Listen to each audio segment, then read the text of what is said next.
Factory of 190.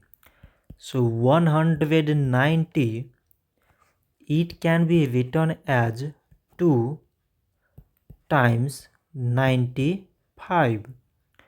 2 times 95 mean 190.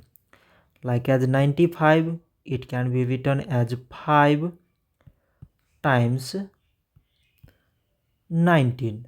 5 times 19 mean it is 95. Now we select the prime numbers among these numbers.